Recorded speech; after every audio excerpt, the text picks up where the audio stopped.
Hello, I'm Ryan Frick, the business librarian for the Columbus Metropolitan Library System. I'm based in the Business and Nonprofit Resource Center at Main Library here in Columbus, Ohio. The Business and Nonprofit Resource Center is a co-working space where customers can access all kinds of resources that they need to successfully build and run their business or nonprofit organization. From computers with software like Adobe Creative Cloud to subscription-only research databases with all kinds of information that small businesses or nonprofit organizations need. We also provide access to librarians like me and a large number of community experts who provide free one-on-one support to library customers. The Business and Nonprofit Resource Center also provides lots of free classes and events to help small businesses level up their skills, make connections with other business owners, and access the information you need for your business or nonprofit to succeed. The resource we're going to discuss today is accessible to you with your library card. Any Ohio resident is eligible for a library card at the Columbus Metropolitan Library. If you need one, you can easily apply online and get your digital access number instantly. Just be sure to write that down when it pops up on your screen. Once you have your card, it's time to navigate to our website, www.columbuslibrary.org. All the resources that we're going to be reviewing in these videos can be found by clicking on the Adults tab at the top of the page, and then selecting Business and Nonprofit Resource Center at the bottom of the menu on the left side of the screen. This will take you to the web page for the Business and Nonprofit Resource Center.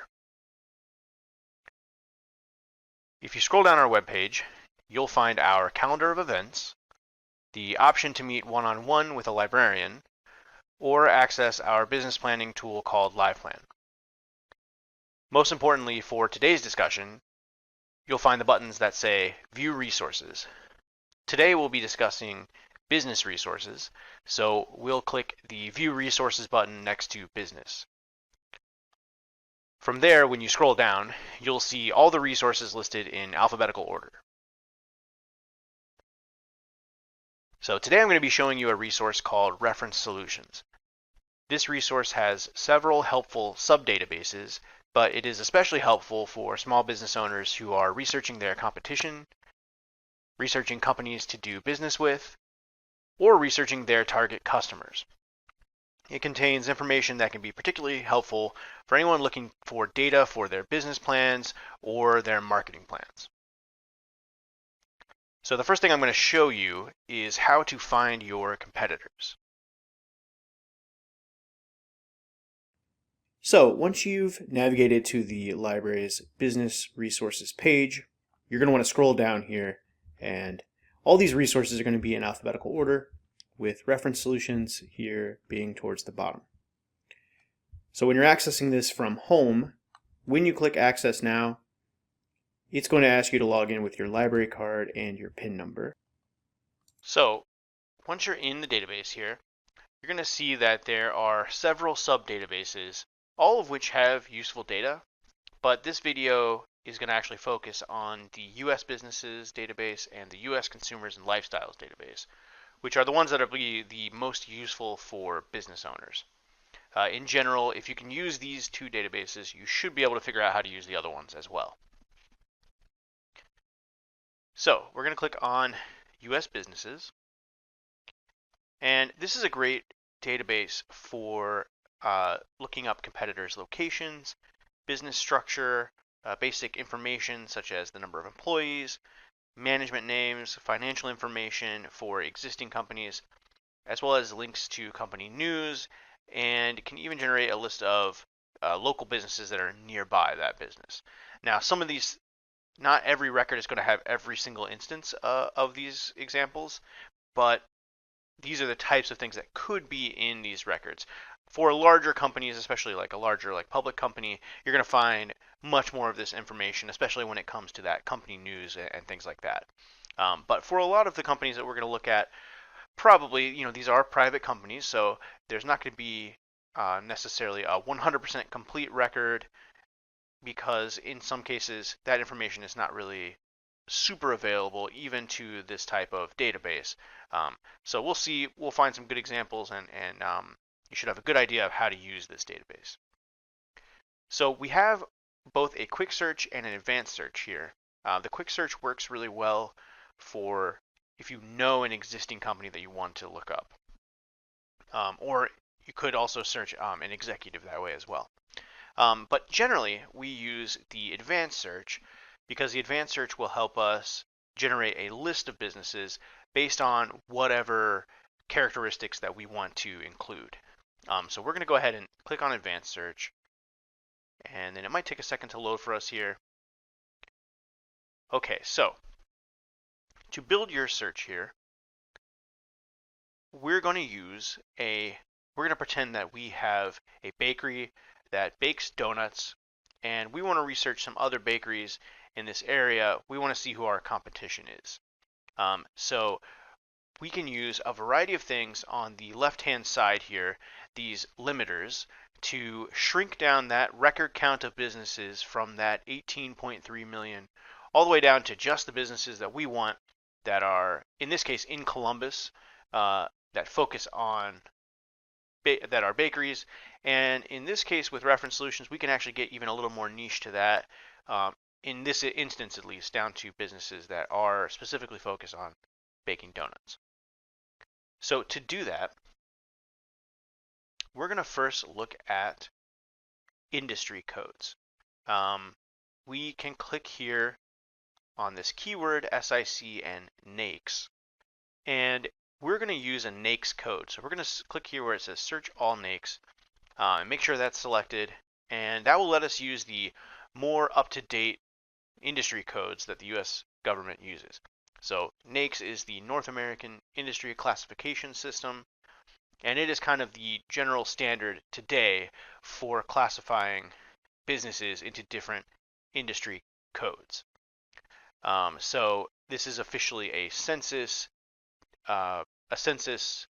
statistic, or a census number here.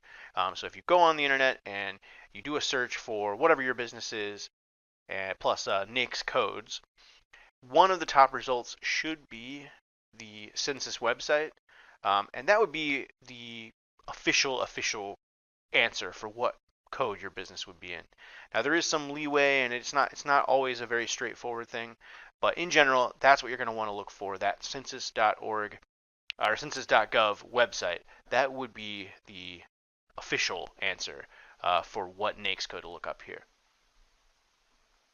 So what we're going to do as a starting point is I know that the 722.515 NAICS code gets us to a list of codes here that are in this same section of code. That 722.515 code is for snack and non-alcoholic beverage bars. So of course, like a bakery, especially like a donut shop or something, would fit in that snack section. And so we put in a 6-digit code, which is the official NAICS code, but Reference Solutions does something that is generally pretty helpful, that it takes everything that fits in that 515, that 6-digit code, and narrows it down even more into these 8-digit codes. Now these are not official government codes, but they work here in Reference Solutions to shrink down our list even more for us. So I see one here that does say donuts. So I'm going to go ahead and click that. And once I've selected it, we see it pops up in this selected section underneath here. So what we've got so far is just when we update our account over there, it's going to just be any donut businesses in the US. But we're not so concerned about that. We want to actually look and see what codes, what businesses in that code are listed in Columbus. So I'm going to come down here to this city-state section, and I'm going to scroll down. And a little tip here is that you can scroll down here to Ohio, click on that, and scroll down even further down to Columbus and find it. But if you come up here and you actually just type Columbus and hit enter, it's going to pull up all of the Columbuses in the country, and Columbus, Ohio is going to show up here. It might work a little faster for you that way. So when you select that, it should pop up here. So I'm going to scroll up here and I'm going to hit update count now. And we get 61 records for businesses that are in that very narrow code of that 722-51510 for donuts and are in Columbus, Ohio. Now, 61 businesses is a small enough list that we can go ahead and we can view that list and we can learn more about those donut companies. If your list is still pretty large, you may want to consider some other things that you can do to narrow that list. So if we scroll down here and we look, there's a lot of other checkboxes that will bring up different information that can help you shrink that number. Especially something like, maybe the sales volume or the number of employees. If you're a small business just getting started, it's good to know that there are large corporations or large businesses that are operating in the same industry as you, but they may not really be much of your competition, right? You're not competing.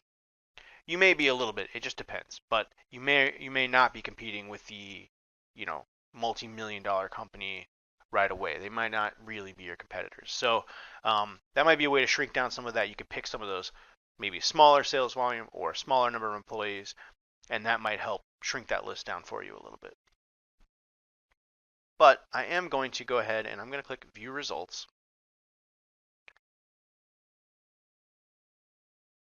And now we have our list of businesses here in alphabetical order. So in this list view, there's a few things that we can learn here before we even open up any records. So we see company name, sometimes we'll see an executive name, their address, and over on the far right side here, some of these will have some information in that corporate tree section.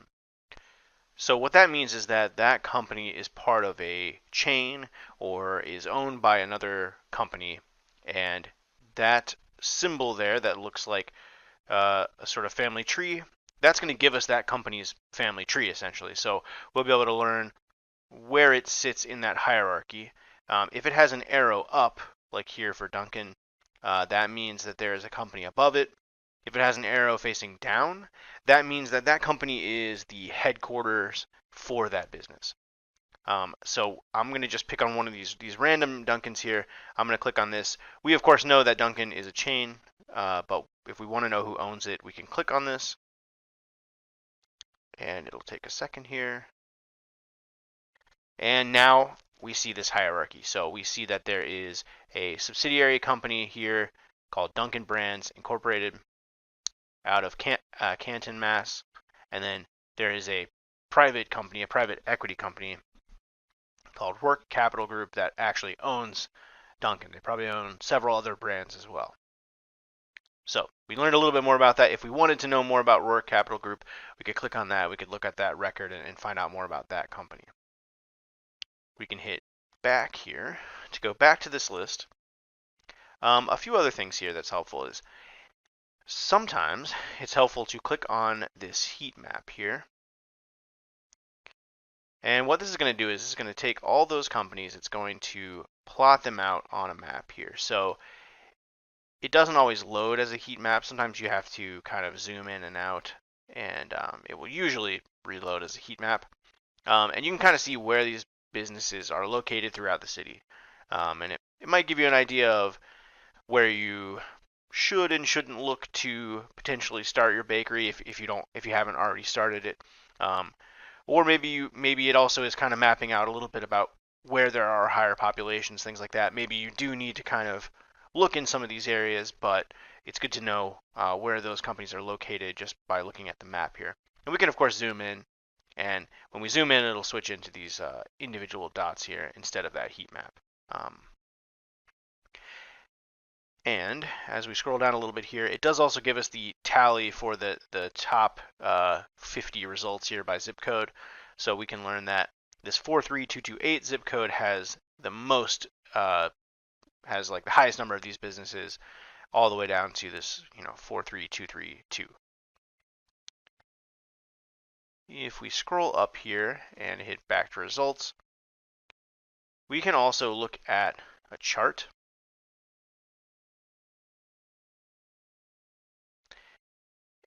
And this is just going to map out a few things for us here. So there are SIC codes, which is the older code that we don't use as often anymore.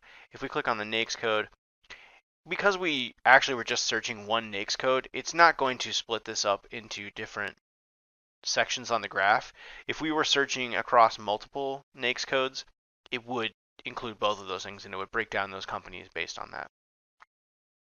Here, the zip code, we get just a regular bar graph here that's going to tell us the highest number of zip code or the highest number of businesses in certain zip codes. And this pie chart here will graph out the sales volume. And then the last one here will do this employee size for us. So most of these businesses are in that sort of 10 to 19 employee size. A few of them are larger than that, but and then the rest of them are in that smaller size. Now, what we're going to do now is look at one of these companies, individual companies here. So we're going to look first at Buckeye Donuts here on South High. I'm going to open that up. And what we get in this record is their location info here up top. If we scroll down, occasionally you will get job listings pulled in through this. They're going to be pulled from ZipRecruiter. And I will say they're not always, depending on the name of the company, you may get some mixed results on what actually shows up there. But ideally, it would be an actual listing from the company that is there. I do think that it pulls based on the title of the company. It's not manually populated, so it would just essentially be searching ZipRecruiter for Buckeye Donuts as a employer and pull any job listings that were there. So depending on what the company name is, it may pull some random things that aren't necessarily related if that company's name is a little bit more generic.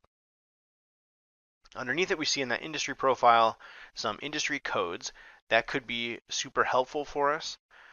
We see here that they're listed in this retail section as well as in the food section. So the 3 1s versus the 7-2 there for the snack and non-alcoholic beverage bar.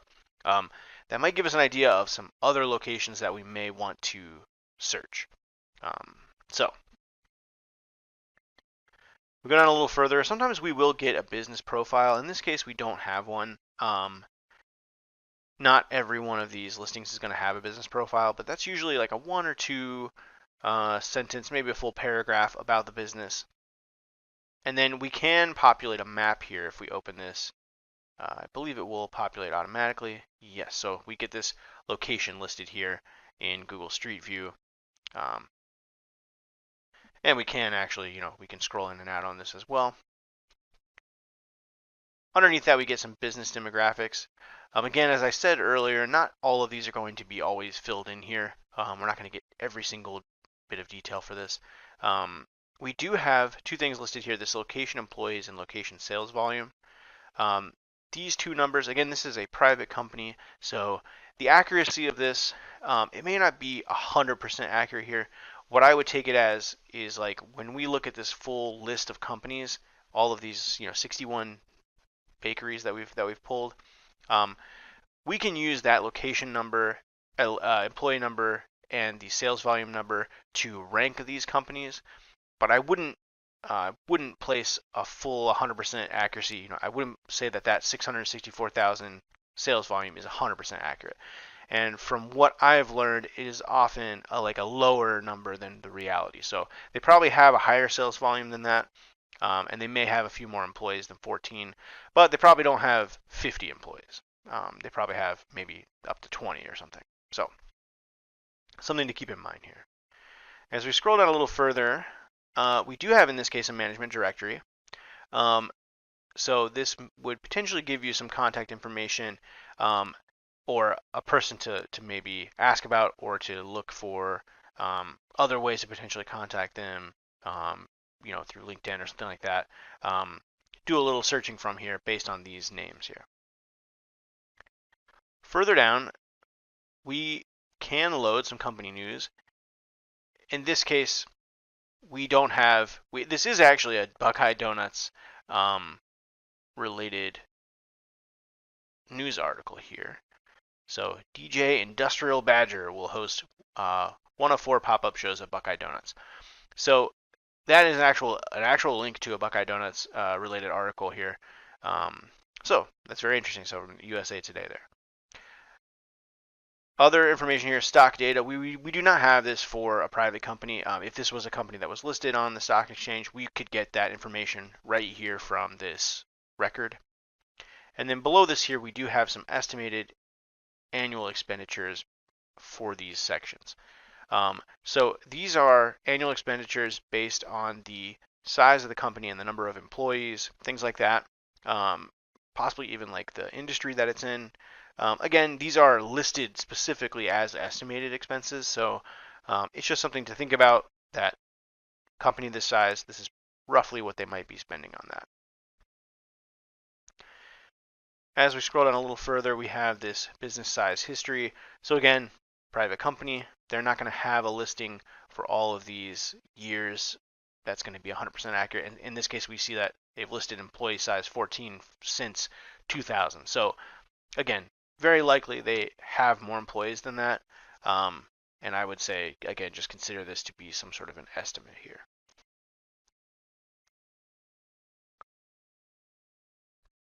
In this section, we have the business history, which one thing that this could be useful for is mostly like tracing that address over time or the executive name over time.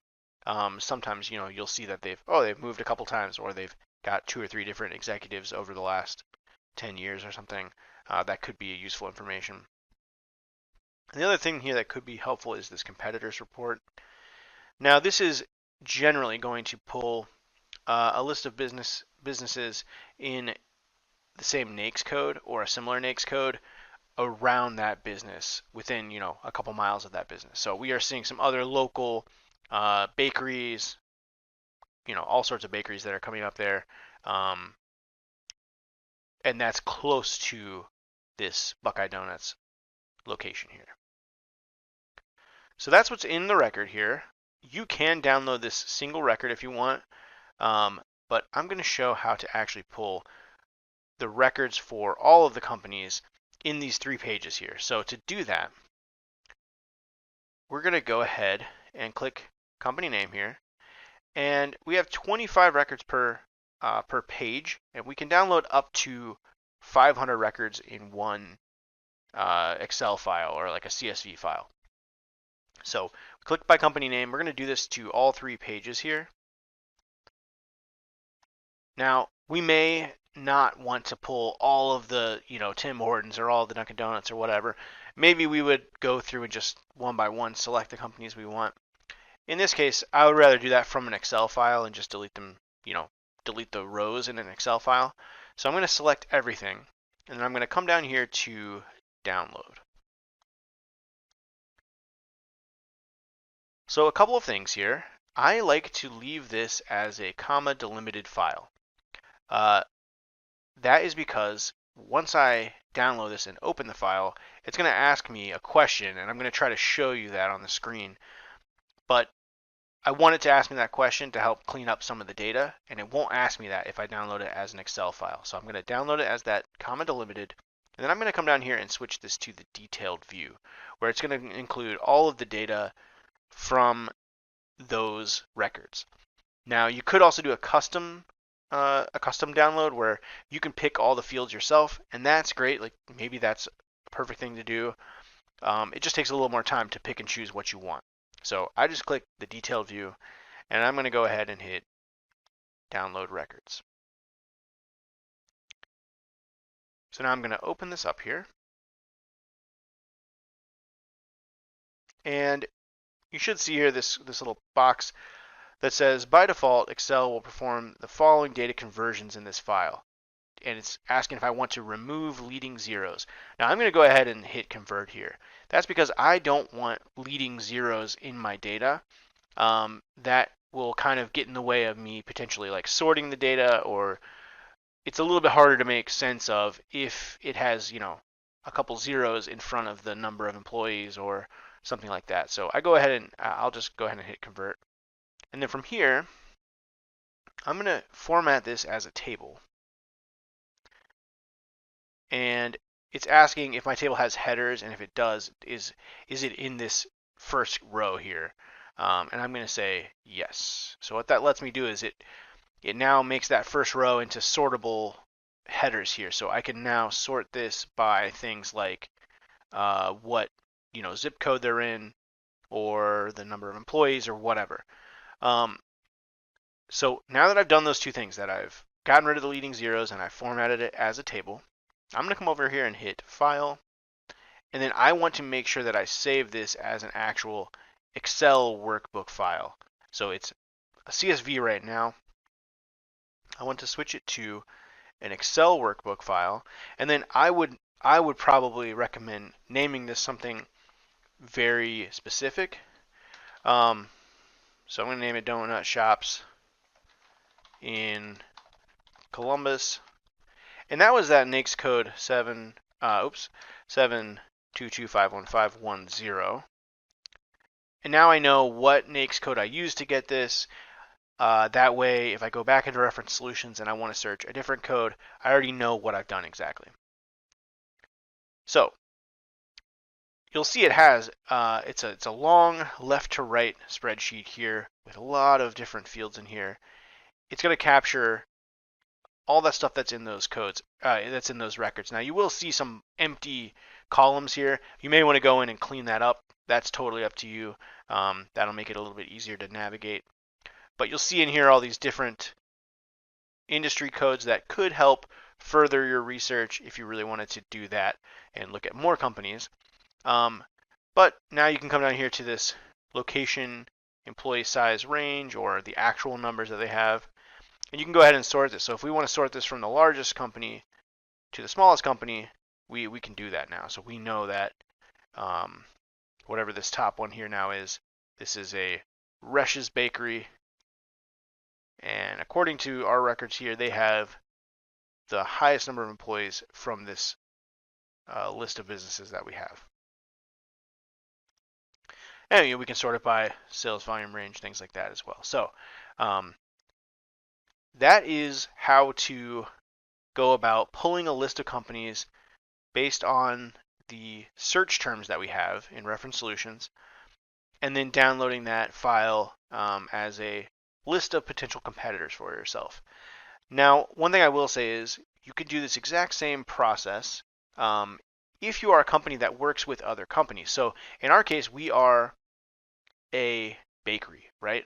We had these donuts, and we want to make sure, we want to see what other companies are making donuts around us in Columbus.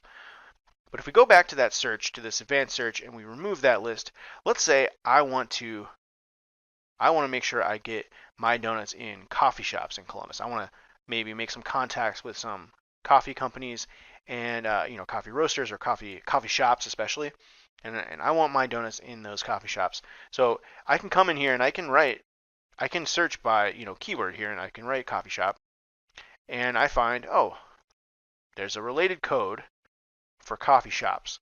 So coffee shops in Columbus, I still have Columbus as a search term here. If you didn't have that, you can always just add that back in there. I can hit update count, and now I can do the same process, but I generated now a list of 286 coffee shops that I could potentially reach out to try to get them to maybe carry my donuts in there to sell them. Now in this case, this would definitely be a good example of, probably I don't want a bunch of, I can't get my donuts in Dunkin' Donuts, right? But it's probably going to show up in this coffee shop's code. So I would probably come down here to this headquarter and branch section here. I'm probably going to want to just hit single location. And so by doing that, well, we went from 286 now to 78. And that's going to get rid of things like, probably, my guess is McDonald's, Dunkin', any of those businesses that sell coffee, directly to customers right there as like a large, as a definite service that they have. And now what we've got here is a list of local coffee shops that aren't these bigger chains that are more likely going to be able to work with you to potentially carry your products. And so you would do the same thing, and you would go ahead and download it, and then you would basically have a nice leads list of potential customers for your business. All right, so in this section, we're going to be using reference solutions to research potential customers based on some target customer demographics that we have. So I'm going to cover how to use that U.S. consumers and lifestyles database to find zip codes where these target customers might live. So there are several reasons why this might be helpful for a business owner, including just having some data about where to maybe start your business or where to expand your marketing.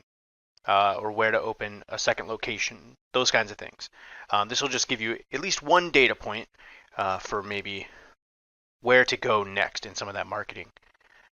So we're going to use that U.S. Consumers Lifestyles database. And just like the last database we looked at, there's a quick search and an advanced search. We're going to be using an advanced search. And what this database has is 320 plus million records for individual consumers in the U.S. So these have information based on like census data, other publicly available data, or data that was purchased by Reference Solutions to build these profiles. So this includes a lot of different things. We're going to just use a few of them, but all of these things on the left-hand side here are what you can use to limit your results to just the customers or consumers that you are interested in, that might match your target here. So we're going to start here with this where it says contacts per household. We're going to start by using one contact per household. Really, you can use either option here. If you do all per household, you're going to get a number of consumers, whereas if you put one per household, you're going to get the number of households. So it'll be a smaller number, but it's number of households.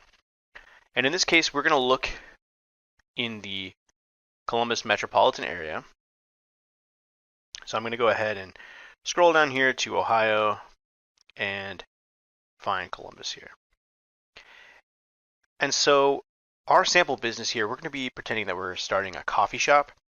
And, a disclaimer here, I didn't do any real research into who the target customer base for a coffee shop would be, but I have an idea, at least for one potential target. So we're going to be using a few different things here. We're going to be using age. So I'm going to come over here to this consumer snapshot section and select age. And our target is going to be between 25 and 44. So we're going to select all of those. They should pop up over here on the right-hand side. We're going to also pick an income range. And these are the two biggest things that I think pretty much any target customer, there's going to be an income range and an age range. So we're going to go here, this 70,000, and we're going to go on up to 200,000, and this is for household income. Other things here, depending on what products we were selling, we may want to focus on things like gender, whether there's children present in the home, marital status, things like that at first glance may not seem to be that important, depending on what your product is. For a coffee shop, I'm not super worried about those things. We may do some research and find that people with a certain, whether they have children present or not, maybe they're more likely or less likely to go to a coffee shop. It really just depends on what your research leads you to. And the other thing is that you do have to decide, if you're specifically marketing a certain direction. If you're focusing on like a high-end product, especially like with a coffee shop, that may not be something that people aren't bringing their kids to that coffee shop. So it kind of just depends on what your focus is. But we at least wanted these two things. And I'm going to also, while we're talking about this, talk about a few things in Reference Solutions. So when you choose things from that consumer snapshot section, you're going to see this message up top here that says consumer snapshot fields include information that is considered sensitive data. Making a selection from the consumer snapshot section will take you to a results page where you make selections to tally on those items. You will not see record details. So that means that we will not see any names and phone numbers and addresses of people because we made selections from the consumer snapshot section. If we made no selections from consumer snapshot and only made selections from the lifestyle section, which I will show more in a second, if we did that, then we could get a list of names, phone numbers, and addresses, home addresses. Now, there is definitely some restrictions potentially on what you can do with those as far as how you can send marketing information, things like that. But you can actually pull up a list, that contact information. So we're not going to see that because we have made these selections here from the consumer snapshot section. But I just wanted to make that clear. I'm going to click on this lifestyle section, and so we can kind of look at what's here. So each of these sections have very specific information that will show up in these records. Now, if there's something that directly matches a product that you're selling, then it may be worth doing this. You're going to get a smaller number in your results for sure, but it may be your actual best customers in a way.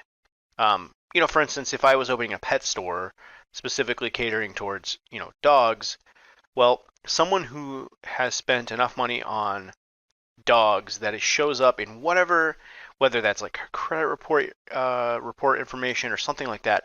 However, this is collected, if it's to the point where this shows up in their record, their profile in here, then it's probably likely that they do have a dog. So they are probably a potential customer for you. You could make those selections, but they will be sort of a narrow results for you. So I would maybe recommend doing multiple searches. One where you do use some of those lifestyles if they do apply to your business, and then one where you don't. So you can kind of get an idea. Because at the end of the day, we're going to be we're focused today on zip codes more than actual individual people. So, it would be very easy to compare those zip codes to say, like, okay, there is a big difference between when I selected something focused like that or when I did not. So for now, I'm going to add a couple things just for fun. I am going to add this kids at home, children present. I'm just going to do that. It may not make sense for our actual focus, but just as an example to kind of add a little bit more to our results here. And I will just also add this marital status here. So we could add more things, but we're going to go ahead and update count. And so we get 37,652 households that match our target here. Now, you will see this section that says email count. We do not have access to those emails. And if you'll see when I click more info here, essentially you can purchase a email campaign through Reference Solutions. You would need to email their reference at dataaxle.com for more information about that. That's not something that the library has access to. You would have to independently reach out to Reference Solutions about that. So now that I've updated count, I'm going to go ahead and hit view results. And we are now on a page it looks a little weird, but it's basically asking us how do we want to view our data. So we want a table. That's the easiest way to do it. And we are just focused on zip codes. There is a weird way where you can select some of these things here and it will take a very long time to process that table, and it'll list out an anonymous line for all like 36,000 people. It will have an anonymous result where it says like male, age 37, etc. So you could do that. I'm not sure that's actually valuable. Instead, I would just recommend this 5-digit zip code and hit show summary. And so our results here is just a 2-column table. And it's sorted by zip code numerically, which is not super helpful generally. So I recommend just clicking on this section twice, and now it's going to sort it based on the record count here. Now, something I had forgot to mention is that the other target aspect is I was hoping to find zip codes in the northeast side of the city. Now, the reason for that was that I had done a little digging to see where are there some coffee shops or where are there not coffee shops around the city. And the northeast side of the city really just didn't have as many non-chain coffee shops. So if I was opening a coffee shop, I'd be kind of more interested in looking in that area. So with that in mind, we would essentially want to look here at these top zip codes and see if any of those correspond to the northeast side of the city. And so based on what I know, this 43081 and 43230 are two that definitely fit our sort of geographic focus. So we now know, hey, there's 1,646 households and 1,409 households in these two zip codes that match the basic target customer information that we were looking for.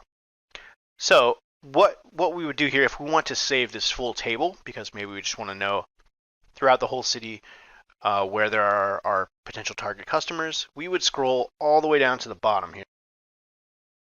And we would go ahead and click on Export to Excel. So when this is ready, we can go ahead and open it. And we get a message here that says, hey, this is a file format. It's not an Excel file format. That's because it's giving us just, I think, a CSV file right now. And we can hit yes. And then from here, we can go ahead and we can format this as a table. We can keep those headers, give us some space here to look at this. And then you would want to go ahead and make sure it's saved as an actual Excel workbook and named something that makes sense. I would definitely rename it to, target customer zip codes in the Columbus metropolitan area. Maybe not something that long, but something where you know what this table is. And so from there, we now have those target zip codes, right? The only negative is here is you would, if you don't know the zip codes where they're at in the city, you would just need to maybe pull up Google Maps or something like that and put those zip codes in there. Figure out where they are, figure out some zip codes that make sense based on maybe some other factors that you have to consider.